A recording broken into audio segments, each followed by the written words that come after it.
Duduk perkara objek wisata Hibis Fantasi di Puncak Bogor harus dibongkar. Ini faktor utamanya. Destinasi wisata Hibis Fantasi di kawasan Puncak Bogor sedang menjadi sorotan. Pasalnya objek wisata yang berada di wilayah Kecamatan Cisarua, Kabupaten Bogor itu dituding berkontribusi atas banjir yang terjadi beberapa waktu lalu. Sebab, selain lokasinya yang berada di area resapan air daerah aliran sungai, Das, Ciliwung, pembangunan wisata tersebut juga melanggar aturan karena menggunakan lahan melebihi yang ditentukan. Kasatpol PP Provinsi Jawa Barat, M.Ade Afriandi mengatakan, dari 4.800 lahan yang diizinkan, objek wisata tersebut menggunakannya hingga 15.000 meter persegi.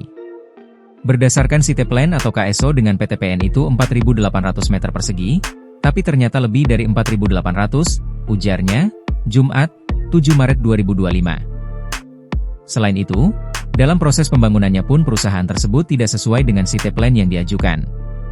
Terdapat puluhan bangunan atau objek yang telah berdiri namun tidak memiliki izin karena tidak masuk dalam perencanaan awal. Yang sudah berizin 14, yang tidak berizinnya ada 39 termasuk biang lala. Ada yang permanen, ada yang belum jadi masih konstruksi, ungkapnya.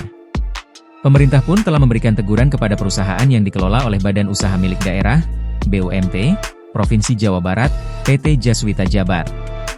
Namun, teguran agar melakukan pembongkaran mandiri tersebut tidak diindahkan oleh pengelola dan justru pembangunan terus dilakukan.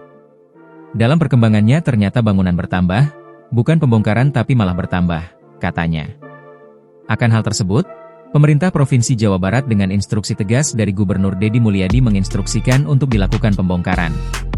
M.Ade Afriandi mengatakan pembongkaran akan dilakukan apabila seluruh faktor penunjang telah terpenuhi mulai dari personel, alat, hingga ahli konstruksi. Kita harus mengadakan pembahasan. Kalau kita membongkar bukan ahlinya ini kan bisa membuat celaka, terangnya. Download Tribun X sekarang, menghadirkan lokal menjadi Indonesia.